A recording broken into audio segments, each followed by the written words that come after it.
देख लीजिए, अभी तक नहीं लौट कर आई रहमत खाला। हम सैंपल को लेके परेशान है और तुम अभी तक रहमत खाला के राग ला पा रही हो। तुम्हारा हेलमेट कहाँ है? लाला।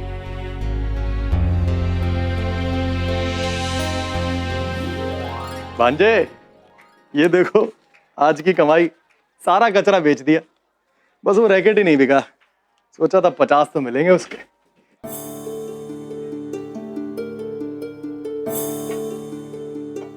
मामू, कौन सा रैकेट? अब वही जो घर में पड़ा था पुराने लोगों का। वो रैकेट आपने बेच दिया?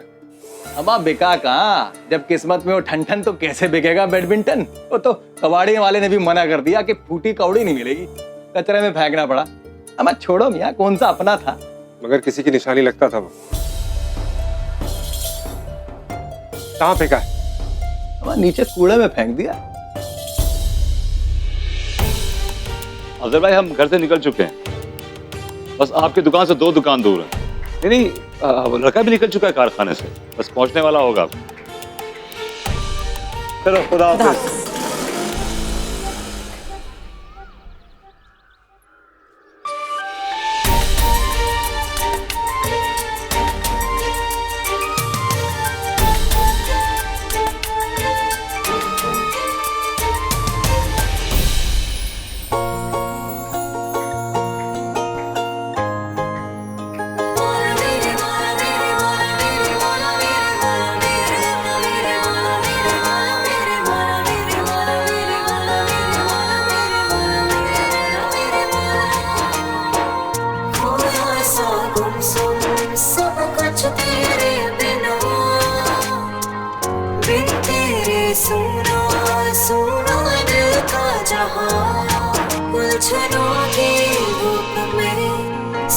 सुलझे झांसा अजनबी से जिंदगी से एक तू ही आशना। मीठी सी उम्मीदें बन गई धड़कनें।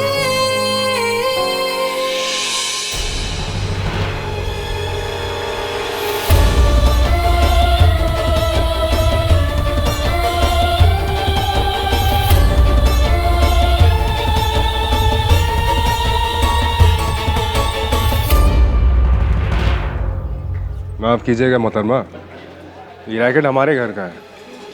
हमारे मामू ने गलती से कूड़े में फेंक दिया था। जी, वो ये रैक।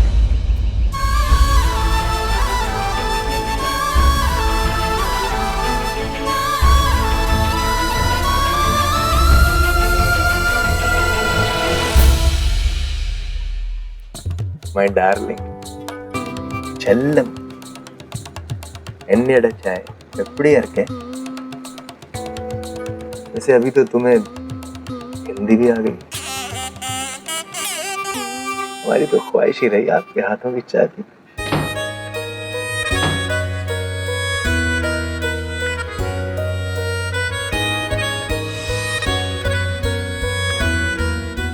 अरे, तुम ये रैकेट लेने चले गए थे? क्या बात है मियाँ, इस मामूली सी रैकेट को लेके अचानक इतने सेंसिटिव क्यों हो गए? जो इससे नहीं खेलता वो इसकी कदर नहीं कर सकता। और है कुछ इस रैकेट में, एक रिश्ता बन गया। अरे वाह मियाँ, रिश्ता भी कायम किया तो एक रैकेट से। लगता है कयामत के दिन करीब है। तो दम आलू खाओगे? हम जरा भी सब्जी लेके आते हैं।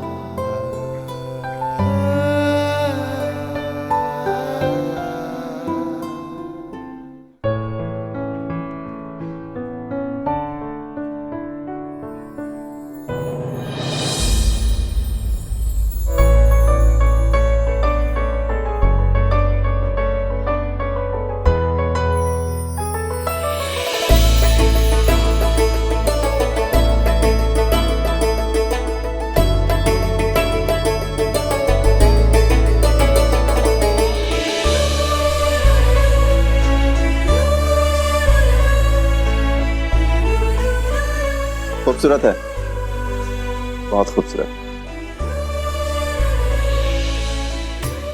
खूबसूरत तो हर रैकेट होता है, तो फिर ये खूबसूरत कैसे हो गया? झूठी तारीफ करना कोई आपसे सीखे। अरे मेरी जान, हम इस रैकेट की नहीं, इस पर लिखे अपने नाम की तारीफ कर रहे हैं। ये जो मोहब्बत के धागों से आपने हमारे नाम की कशीदाकारी की है ना, हम इसकी तारीफ कर रहे हैं। लेकिन एक बात हमारी समझ में नहीं आई, ये सालगिरह पे आपने हमें ये रैकेट क्यों गिफ्ट किया? आप तो हमारे बैडमिंटन खेलने से बड़ी नाराज रहती है। जना, आप बैडमिंटन के इतने दीवाने हैं तो हमने सोचा ये रैकेट ही दे देते। अब जब भी हम खेलेंगे ना, हमें ऐसा लगेगा हम रैकेट नहीं, आपका हाथ थामे। चलिए हम आपको सिखाते हैं किस तरह खेला जाता है। ये क्या? ये बैकहैंड और ये स्मैश।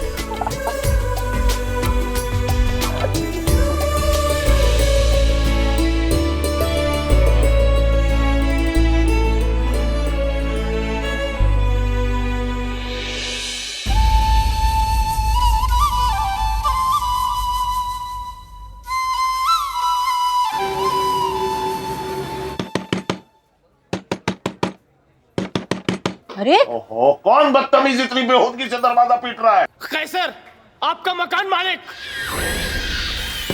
अरे कहाँ जा रहे हैं आप? अरे खिड़की से कूदने कैसर मियां आए हैं फिर से किराया लेने। पर हम क्या करेंगे? जाइए। जमाल मियां, दरवाजा खोलो। जाइए। जमाल मियां, दरवाजा खोलो।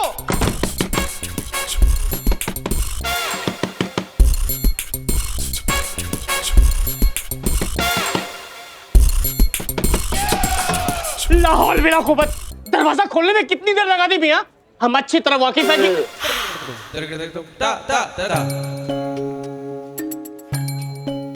हम अच्छी तरह जानते हैं मियां कि आपके दिल में क्या चल रहा है।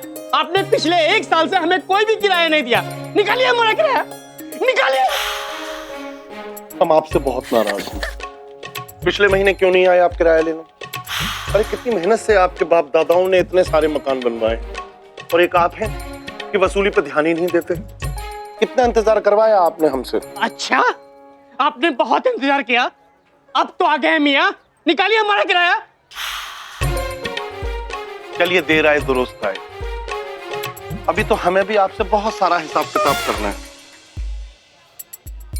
हिसाब किताब तो हमें आपसे करनी है मियां। आपने पिछले 1 साल से हमें कोई भी किराया नहीं दिया।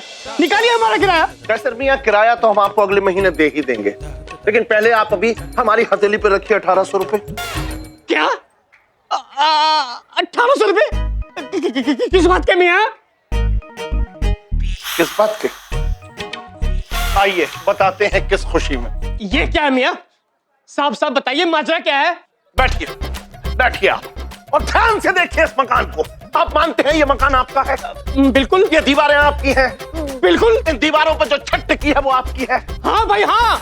तो बस आपकी इत्तला के लिए बता दें कि जो दीवारें आपकी हैं, जो मकान आपका है, जो छत आपकी है, उस पर हमने मौलाना इकराम उल्लाह से ताबीज बनवाकर लगवा दिया था, जिसकी बरकत से ये दीवारें गिरने से बच गई हैं। मतलब क्या है आपका? अरे मतलब छोड़िए और ध्यान से सोचिए। ये जो मकान आपका है, जो दीवारें आपकी हैं, जो छत आपकी है, अगर इस मकान में हम ना रह रहे होते ना, तो ये आपकी जुल्फों की तरह कब तक गिर गया होता। क्या बेवकूफ बना रहे हैं मियां? हमारे घर की छत दीवारें अभी भी मजबूत है। ये कैसी आवाज है मियां? हाय अल्लाह, लगता है अंदर कमरे की कोई दीवार जो है बिल्किस के ऊपर गिर गई है। ओहो, 200 रुपए ना होने की वजह से हम उस कमरे की दीवार पर ताबीज नहीं लगवा पाए थे। कैसर मियां, हम बर्बाद हो गए। अगर हमारी बिल्किस को कुछ हो गया ना, तो आप पर खून का मुकदमा चलेगा। खून? ये क्या बोल रहे हैं मियां? इसमें हमारा क्या कसूर? अरे मकान तो आप ही का है ना। चलिए पुलिस को बुलवा लेते हैं। 1 मिनट मियां, 1 मिनट, ठंडे दिमाग से काम लीजिए। ये लीजिए 1800 रुपए ताबीज। क्या किराया हम बाद में ले लेंगे। तो खुदाफिज। 1 मिनट, अंदर कमरे की दीवार का क्या होगा? ये लीजिए 200 रुपए, और अगर भाभी जान को कुछ हो गया ना, तो उसे डॉक्टर से दिखा लीजिएगा। आप फिक्र न करें। अरे दरवाजा बंद करते जाइएगा। बिल्किस खानो आ जाइए, कैसर मियां चले गए।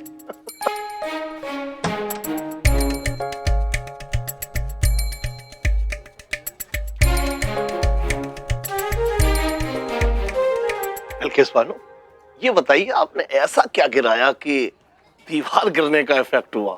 हमने कहाँ कुछ गिराया, वो कैसर मियाँ के डर से अम्मा पिछली खिड़की से घर में कूद रही थी ना, वहीं गिर गई। अम्मा गिर गई? हाँ, अम्मा 2000 ही है ना ये। Good, very good. सिर्फ 4 दिन रह गए कंपटीशन में। गुड, वेरी गुड आवेश। नजमा, क्या बात है, तुम प्रैक्टिस नहीं कर रही हो? ओह, लगता है तुम आज भी रैकेट नहीं लाए। इसका मतलब तो ये हुआ कि तुम्हें इस कंपटीशन में हिस्सा ही नहीं लेना। नहीं सर, हमारी अम्मी हमारे लिए रैकेट लाई थी पर वो टूट गया। अच्छा, अब तुम झूठ भी बोलने लगी हो? सर हम झूठ नहीं बोल रहे, सच्ची में हम सच बोल रहे सर। देखो नजमा, अगर तुम्हें इस चैंपियनशिप में हिस्सा लेना है तो तुम्हें एक रैकेट लाना ही होगा, और अगर तुमने प्रैक्टिस नहीं करी तो हम तुम्हें इस चैंपियनशिप में हिस्सा लेने की इजाजत नहीं देंगे। ओके? नहीं सर, प्लीज हमें खेलने दीजिए। हम बस आज नहीं लाए, हम कल जरूर लाएंगे। हमारी अम्मी ने हमसे प्रॉमिस किया था और वो अपना प्रॉमिस कभी नहीं तोड़ती सर, प्लीज। अच्छा ठीक है, कल देखते हैं। Okay, come on. Good, very good, very good, very good. या अल्लाह, प्लीज अम्मी आज रैकेट लेकर आ गई हूँ।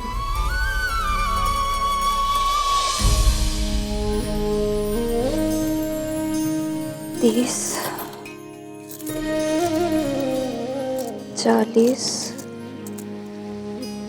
50, 60। बैडमिंटन रैकेट तो 120 रुपए का है, बाकी के पैसे कहाँ से लाऊं? रहमत खाला, जल्दी से खाना निकालिए, हमें भूख लगी है। हम बाद में खाएंगे। अम्मी कहाँ है? अम्मी, रैकेट लाई आप?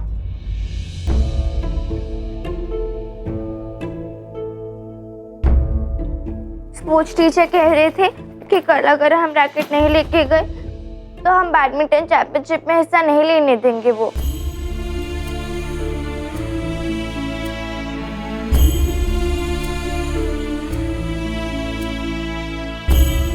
हमारे पैसे कम पड़ गए,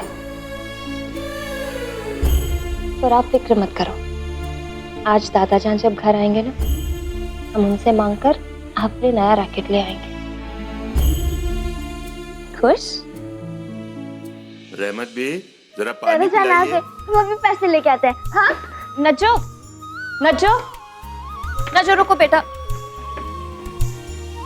बेटा ऐसे सबके सामने नहीं, बेकार में हंगामा खड़ा हो जाएगा।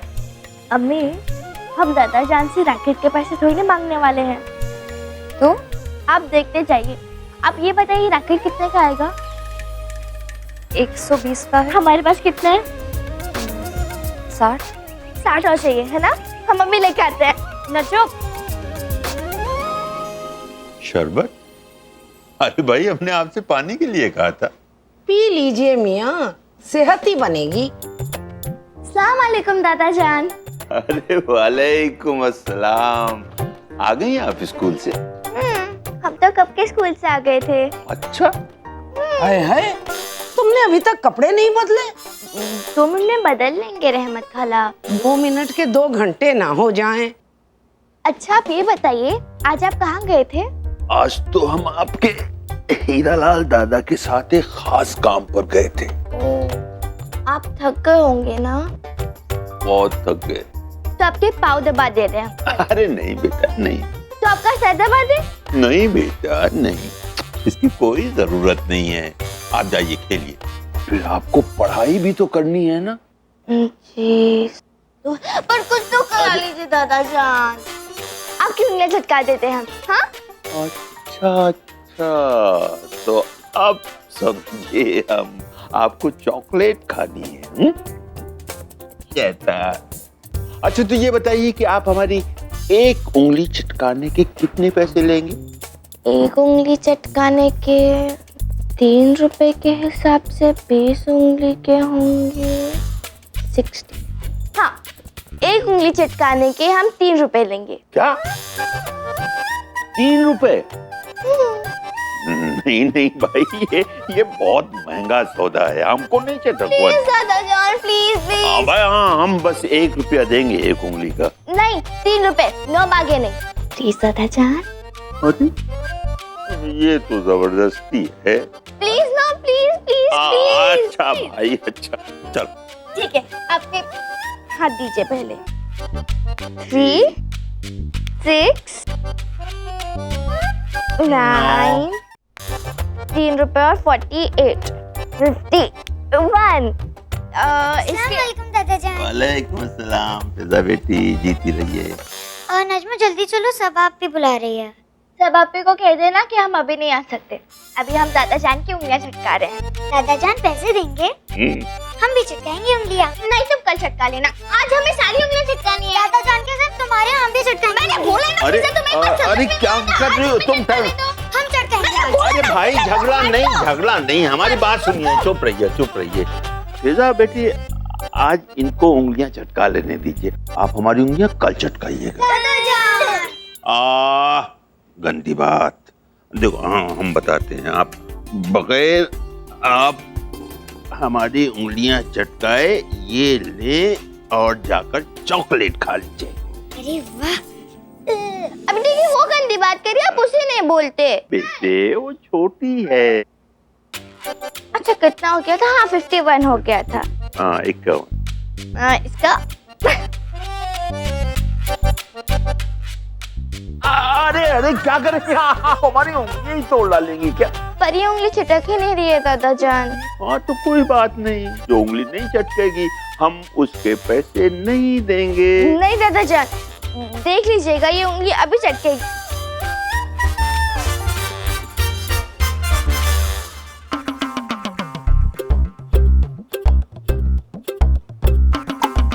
अरे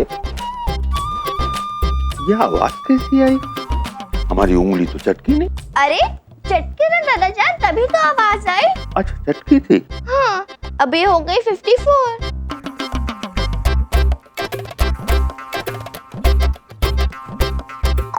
अभी हो गई 57 ना, और ये हो गई पूरी 20 उंगलियां, तो 3 रुपए के हिसाब से पूरे 60 रुपीज। नजमा बेबी, हमें लग रहा है कि हमारे साथ बेईमानी की जा रही है। नहीं दादा जान, मैंने कोई चीटिंग नहीं की। पक्का? पक्का। हाँ भाई, तो फिर तो देना ही पड़ेगा। ये लीजिए। कहाँ गया ये 50? कितना? 10 और ये 10। थैंक यू दादा जान।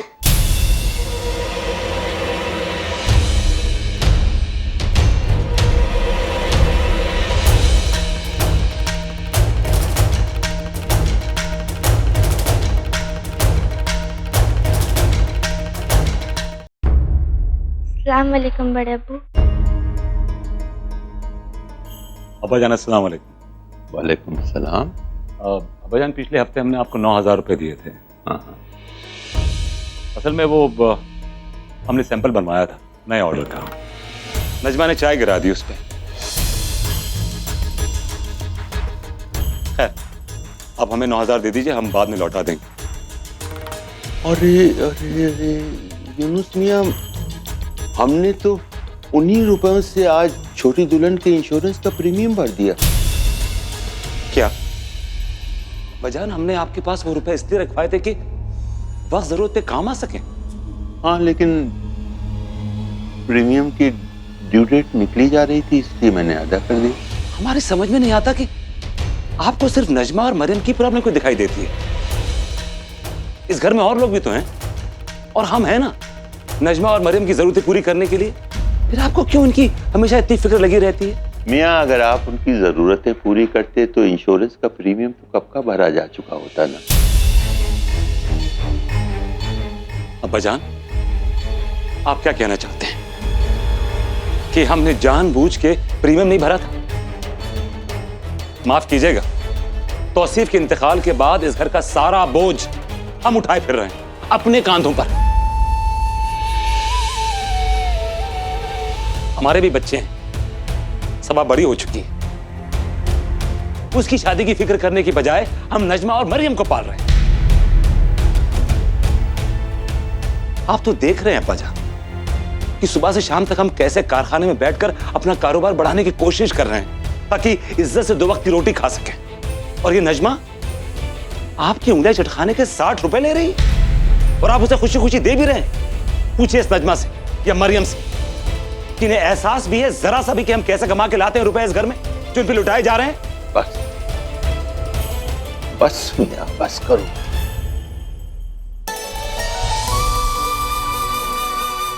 मुझसे में ऐसा कुछ मत कह जाओ जिससे बाद में खुद से ही तुम्हें शर्मिंदगी का एहसास होने लगे। वैसे ये तुम्हारी गलतफहमी है यूनुस मियां कि नजमा और मरियम तुम्हारे टुकड़ों पर पल रहे। अरे उनकी जरूरतें तो वो पाक परवरदिगार पूरी कर रहा है जो सारे जहान को चलाता है। अल्लाह ने तुम्हें बस एक जरिया बनाया है और जब अल्लाह किसी को जरिया बनाता है तो उसे अपनी खुशनसीबी समझकर उसका एहतराम करना चाहिए। लेकिन मियां हम देख रहे हैं कि तुम अपने ईमान से भटक रहे हो, डगमगा गए हो। अब्बा जान ये क्या कह रहे हैं आप? देखो मियां, अगर तुम ये समझते हो कि 5 वक्त की नमाज अदा करके तुमने अल्लाह की बंदगी पूरी कर ली, तुम्हारी खामख्याली है, बहुत बड़ी भूल है तुम्हारी। किसी शायर ने क्या खूब कहा है, घर से मस्जिद है बहुत दूर, चलो यूं कर ले किसी रोते हुए बच्चे को हंसाया जाए। अपनी आक़िबत का ख्याल करो मियां, कहीं ऐसा ना हो जाए कि मरियम का दर्द और मासूम नजमा के आंसू तुम्हारी जन्नत की राह रोक ले।